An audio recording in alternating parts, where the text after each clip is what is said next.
매신청 대리인에 대해서 교재를 어디를 펴두시는가.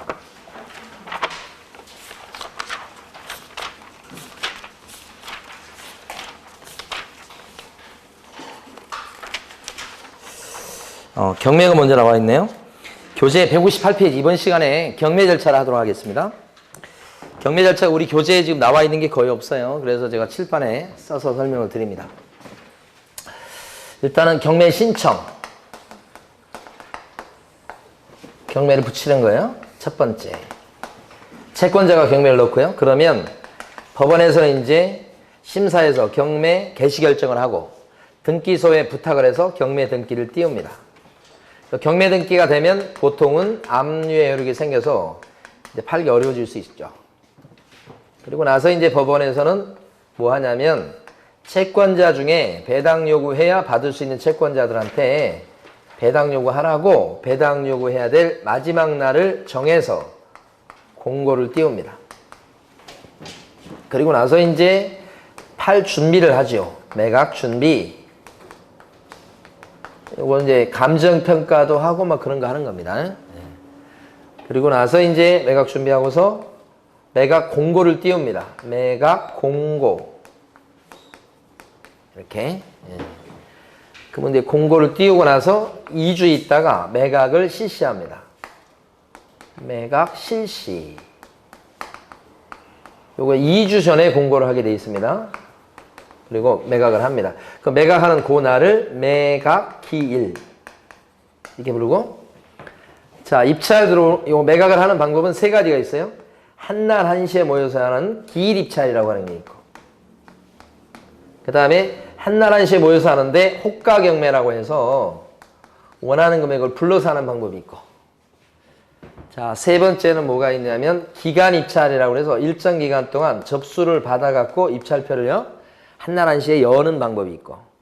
그러니까 한날 한시에 모이지는 않습니다. 처음에 접수 기간이 있고요. 개찰할 때만 모입니다. 그래서 세 가지 방법이 있는데 법원에서는 보통 요걸 취하죠.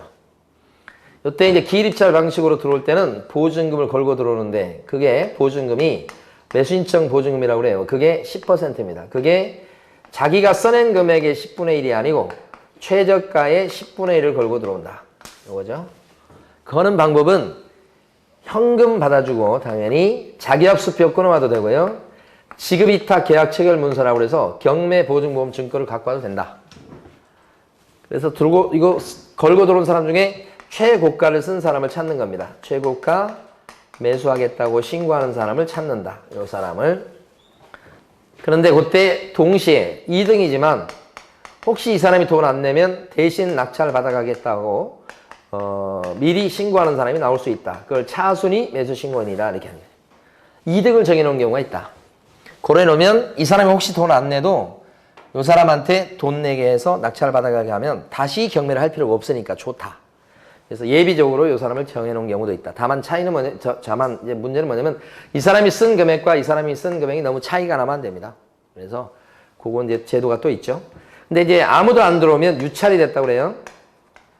다시 할 수밖에 없어요. 이것을 새 매각이라고 합니다. 아무도 안 들어와요. 비싸서 안 들어온 거니까 이때는 최저 매각 가격을 저감하는데 법안에 따라 20% 떨어뜨린 데도 있고 30% 떨어뜨린 데도 있다. 근데 다시 한다. 새 매각이라고 불러요. 여기까지 왔다. 이렇게 다시 돌아가는 걸 얘기합니다. 이것을 새 매각. 이럴 때는 이유가 뭐냐 그러면 유찰돼서 그렇다. 아무도 안 들어와서 이때는 필히 저감을 한다. 이렇게. 이쪽 부분을 조금 설명을 드려봅니다.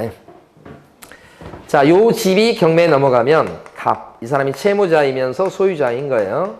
빚이 많아가지고 이제 경매에 붙여집니다. 이 물건이. 그러니까 법원에서는 감정평가를 해가지고 감정가가 나옵니다. 2억으로 나온다. 이렇게. 2억 이렇게. 그러면 감정가 2억 잡혀있다 그러면 첫 번째 경매할 때는 2억이 그대로 최저가가 됩니다. 그러니까 2억부터 시작한다는 얘기입니다. 2억 이상 써내보시오. 이렇게 되는 거예요. 최저가가 2억 이렇게 되죠. 보통 첫 번째 할 때는 감정가가 좀 시세보다 높게 잡히기 때문에 최저가 2억 잡혀도 들어온 사람이 보통 없어요. 그럼 유찰이 됩니다. 유찰이 되면 한 달 정도 있다 두 번째 경매를 하게 되는데 한 달 정도 있다가 두 번째 경매할 때는 그 최저가가 말이에요. 첫 번째 최저가보다 보통은 저감이 됩니다. 유찰됐을 때. 그죠? 이걸 세매각이라고 그래요. 그럼 저감되면 이제 서울 같은 경우는 20%씩 떨어지는 거예요. 근데 요 광명 같은 경우는 30% 떨어집니다. 그래서 20% 떨어진다는 가정하에 무조건 20%는 아닙니다. 법원마다 틀려요. 4천만 원이 떨어집니다. 그러면 최저가가 1억 6천이 됩니다. 이렇게. 1억 6천 이상 써내보시오 그런 건데 이때 A라는 사람이 1억 7천을 쓰고 들어왔고 B라는 사람이 1억 8천을 쓰고 들어왔다. 그러면 두 사람은 쓴 금액은 틀리지만 입찰 들어올 때 거는 보증금은 같아요. 왜냐하면 보증금은 요거의 10%거든요. 이렇게. 그래서 요 사람이 이제 1,600을 걸고 들어오고 요 사람도 1,600 걸고 들어옵니다. 그러면 1등은 B가 되는 거예요. 이 1등 되는 사람을 최고가 매수 신고인, 실무에서는 최고가라고 많이 줄여서 얘기합니다. 두 사람이 금액을 같이 쓰면 어떻게 하느냐? 금액이 같으면 두 사람을 상대로 해서 동점자가 나왔으니까 다시 써오도록 합니다. 대신에 자기가 썼던 1억 8천씩 썼다면 1억 8천 이상 써내야 됩니다. 이제는. 둘만 가지고 경쟁을 또 합니다. 이렇게. 자, 근데 이 사람은 차순위 매수신고할 자격이 있느냐? 이 사람이 차순위 매수신고할 자격이 있으려면 어떻게 하느냐? 이 사람이 쓴 금액에서 보증금을 빼야 됩니다. 그러면 1억 8천에서 1,600을 빼니까 1억 6,400이 됩니다. 그러니까 최고가 쓴 금액에서 보증금을 뺀 금액을 이 사람이 쓴 금액이 넘어야 됩니다. 넘었습니까? 그러면 이 사람한테 차순위 매수신고할 자격을 줍니다. 일단은. 그래서 집행관 아저씨가 물어봐요. 할라냐고. 차순위 매수신고 하겠냐고 물어봤을 때 하겠다고 예스를 답하라면 이 사람은 이 보증금을 떨어졌지만 그날 떨어졌잖아요. 이걸 안 찾아가고 그냥 바로 집에 갑니다. 그리고 나서 이제 이 사람은 이 사람이 돈 안 낼 걸 기다려야 됩니다. 그죠? 차순위 매수신고를 했습니다. 결국은. 근데 이거 안 찾아왔습니다. 근데 이 사람이 돈을 내버려요. 그런 경우가 대부분이에요. 그러면 돈을 내는 순간에 이제 이 돈을 보증금을 그때 가서 찾아오게 됩니다. 보통 한 달 정도 뒤에. 그러니까 그때는 돈만 한 달 정도 묶이는 결과가 됐죠. 보통 내요. 근데 만약에 안 내면 어떻게 됩니까? 그러면 기회가 온 겁니다. 그때는 자기가 냈던 금액이 1,600이 이미 있고 법원에 가 있죠 지금. 요 금액에 받아가는 겁니다. 이 금액이 아니고 이 금액에. 그럼 요 차액만 내면 됩니다. 기회가 돌아오는 거고요. 차순위 매수신고를 갖다가 했는데 이 사람이 돈 내버리면 한 달 뒤에 요걸 찾아가면 되는 겁니다. 이렇게. 그래서 요 차순위 매수신고 자격이 있으려면 최고가가 쓴 금액에서 보증금을 뺀 금액을 이 사람이 쓴 금액이 넘었어야 돼요. 넘었죠? 그런 거죠. 요것이 이제 요거예요. 자, 그런데 요리고 나서 최고가가 결정됐습니다. 그러면 일주일 이내에 6번입니다. 6번. 여기에 바로 뭐냐면 매각을 허가할 건지 불허가할 건지를 결정하도록 되어 있습니다. 이게 일주일 이내입니다. 여기 시험에 나왔었습니다.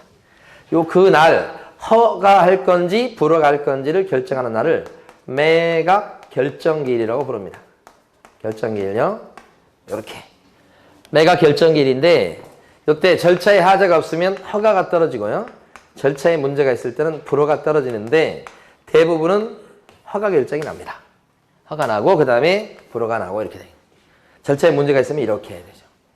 허가든 불허가든 불만이 있는 사람은 둘 다 판사한테다가 법원에 항고를 할 수 있습니다. 근데 항고는 일주일 이내에 항고를 해야 됩니다. 그러니까 매각 공고는 2주 전에 공고입니다. 공고 나오면 2주 전 공고가 입에 붙어 있어야 됩니다. 일주일 내에 매각 결정기를 잡는 거고요. 여기서 이건 일주일입니다. 항고도 일주일이네. 이것도 일주일이네. 그런데 두 개 중에서 요거요. 허가 결정 나는 경우가 많은데 허가 결정 나서 항고할 때는 맨입으로 안 됩니다. 항고 보증금을 공탁합니다. 공탁. 돈을 걸도록 돼 있어요. 그 공탁하는 항고 보증금은 10분의 1입니다. 이때는 뭐의 10분의 1이냐면 바로 낙찰가인 매각대금의 10분의 1을 공탁하도록 돼 있다. 그 매각대금의 10분의 1이니까 아까 매수신청 보증금하고 다르네요. 매수신청 보증금은 최저가의 10분의 1이죠. 근데 이것은 낙찰가인 매각대금의 10분의 1. 내는 방법도 달라요. 여기는 금전이나 법원이 인정하는 유가증권 두 가지가 인정이 되는 겁니다. 요거 아니면 요거. 두 가지. 매수신청 보증금은 세 가지죠. 현금, 자기합수표, 지급이탁 계약체결문서 이런 식으로. 이렇게 항고를 하는데 돈 걸고 해야 됩니다. 그랬다가 만약에 기각을 당하죠. 기각을 당하면 어떻게 되는가? 그때는 걸었던 보증금을 몰수당합니다. 전부든 일부든. 그러니까 큰 불이익을 입는 거니까 함부로 항고하지 마라 이렇게 얘기하는 겁니다. 그런데 이때는 불허가 결정을 받았을 때는 항고하는 것은 일주일 내에 해야 되는데 공탁하지 않습니다. 그래서 연상하실 때 요것은 불허가 나는 경우가 잘 없어요. 그 다음에 불허가에 대해서 항고할 사람도 요 사람밖에 없어요. 거의. 요 사람도 잘 없어요. 사실은. 그러니까 거의 이 사람이니까 이런 경우가 드물어서 돈 걸으라고 하지 않아요. 근데 연상하시면 불허가가 아니 불자예요. 아니 불. 아니 불자. 그러니까 공탁해요. 안 해요. 안 한다. 불허가는 항고할 때 공탁하지 않는다. 이거 좀 기억해 두시고. 자, 그 다음에 여기서 불허 결정이 나면 요거요. 불허 결정이 나면 다시 할 수밖에 없어요. 다시 할 때는 요렇게 공고부터 새로 시작하는 겁니다. 이것도 세매각이라고 부릅니다. 근데 이때는 왜 그러냐? 불허가 나서 절차에 하자가 있어서 다시 하는 겁니다. 이때는 저감을 합니까? 안 합니까? 저감은 없다. 이렇게. 다운시키는 경우는 어떤 경우냐면 아무도 안 들어와서 비쌀 때 저감하는 겁니다. 예, 이때 불허가 나서 다시 할 때는 저감이 없다는 거. 뭐 허가 나면 어떻게 되는가? 허가 결정이 나면 이제 앞으로 진행이요. 다 끝났네요. 허가 결정이 나면 이제 앞으로 가서 어떻게 하느냐? 7번. 돈 내야 됩니다. 이걸 뭐라고 불러요? 대금 납부. 돈 내야 되는 거. 그 대금 납부를 하는데 그때는 언제까지 대금을 납부합니까? 법원이 내라고 한 날까지 대금을 납부합니다. 그걸 대금 지급 뭐라고 불러요? 기한. 기한까지 대금을 납부해라. 기일이 아니라는 거죠. 기일이라고 4번 정도 출제됐던 거죠. 기한 내에 대금을 납부하면 어떤 변화가 생깁니까? 납부하는 즉시 바로 권리를 취득하죠. 소유권 취득하죠. 그죠? 소유권 취득 이렇게 되죠. 납부하는 즉시 봐죠. 이 기한이 만료된 때 소유권 취득하는 게 아닙니다. 언제 취득한다고요? 즉시. 돈 안 내는 사람도 꽤 있어요. 덜어 있어요. 대금 납부 안 하죠. 그럼 어떻게 됩니까? 대금 납부 안 하면 다시 할 수밖에 없죠. 돈 안 내서 다시 하는 경우를 뭐라고 불러요? 재매각. 이때는 돈 안 냈기 때문에 다시 하는 겁니다. 돈이 재산입니다. 돈 안 내서 다시 하는 것. 요것만큼을 뭐라고 불러요? 재매각이라고 부릅니다. 요때를. 돈 안 내서. 그러니까 이때는 저감을 할까요? 안 할까요? 안 합니다. 돈 안 내고 도망가서 그렇지 높은 금액 쓴 사람 있었고 허가 결정 받은 사람 분명히 있었습니다. 돈만 안 냈을 뿐인 겁니다. 그래서 이때는 저감을 하지 않습니다. 저감을 하는 경우는 유일하게 어떤 경우인가요? 저감하는 경우는 유찰돼서 아무도 안 들어왔을 때 이때만 유일하게 저감하는 겁니다. 세매각이라고 다 저감하는 건 아닙니다. 세매각 중에서 불허가 나서 다시 할 때는 저감이 또 없잖아요. 그러니까 유일하게 저감하는 경우 어떤 경우예요? 아무도 안 들어왔을 때. 허가할 매수 가격의 신고가 없을 때 유찰입니다. 그때만 저감. 그죠? 유일하게 재매각이라는 용어는 어느 때 씁니까? 돈 안 냈을 때만 재매각이라는 표현을 씁니다. 유일하게. 나머지는 다 세매각입니다. 그 다음에 대금 납부 안 한 이 사람은 어떤 불이익을 입습니까? 그 사람은 걸었던 매수신청 보증금은 어떻게 해요? 몰수당하죠? 보증금은 떼이고요. 그래서 배당으로 들어가 버립니다. 이거. 그리고 재매각기일이 열리면 거기에는 참여할 수 있을 것 같아요? 재매각기일에는 입찰 들어올 수가 없죠. 재매각기일에는 참여가 되지 않는다. 참석할 수 없어요. 이제 다시 열리는 절차에는 이런 불이익을 입는다. 자, 대금 납부했으면 이게 나온 돈을 어떻게 해야 될까요? 채권자들이 등수에 따라 나눠 가져야 되겠죠? 이게 뭐예요? 배당. 그죠? 배당이 되고요. 이제 그래도 등기부상에 보면 옛날 주인 이름으로 등기부가 나와요. 그래서 고쳐야 되겠죠? 그래서 이때도 법원이 등기소에 촉탁해서 등기부를 갖다가 낙찰차 앞으로 이름을 바꿔줍니다. 이렇게. 등기부가 정리된 이 시점에 소유권 취득합니까? 아직 아니고, 이때 아니고, 언제예요? 돈 냈을 때 소유권 취득한다고 아까 했어요. 등기부만 정리하는 겁니다. 그리고 나서 이제 마지막, 이렇게 등기부까지 정리됐는데 가보면 안 나오고 살고 있는 사람이 있을 수 있죠? 끄집어내야 되겠죠? 그걸 뭐라고 불러요? 인도다, 명도다. 그죠? 이 10단계 절차입니다, 이게. 자, 근데 경매로 낙찰을 받을 때요. 농지도 경매 넘어올 수 있죠? 농지가 경매 넘어왔어요. 그럼 농지를 낙찰 받을 사람은 농사 지으려는 사람이 낙찰을 받아야만 되겠죠. 아무나 낙찰을 받으면 안 되겠죠. 그럼 농사 지으려는 사람으로 가는 것을 입증하는 서류가 뭐예요? 농지증. 농지증은 매각기일에 갖다 냅니까? 매각 결정기일에 갖다 냅니까? 아니면 등기 촉탁할 때 갖다 냅니까? 농지증. 어느 때 갖다 냅니까? 매각 결정기일 때 농지증을 갖다 내야 된다. 이 말이죠. 이때 필요합니다. 매각기일 아닙니다. 요 매각 결정기일까지 갖다 낼 걸 만약에 제출을 못했다 이렇게 해요. 그러면 불허갑니다. 그럼 다시 하는 거예요. 그것도 뭐라고 불러요? 세매각. 그때는 저감을 합니까? 안 합니까? 안 합니다. 농지증을 못 갖다 내서 다시 할 때는 그때는 세매각인데 불허가 사유가 되는 것이니까 이때는 저감 없이 종전 최저가로 다시 들어갑니다. 요거요. 여기 갖다 낸다는 거 2번이나 나왔습니다. 이거. 예. 자, 그러면 이번 시간에 이제 경매 절차에 대해서 알아봤습니다.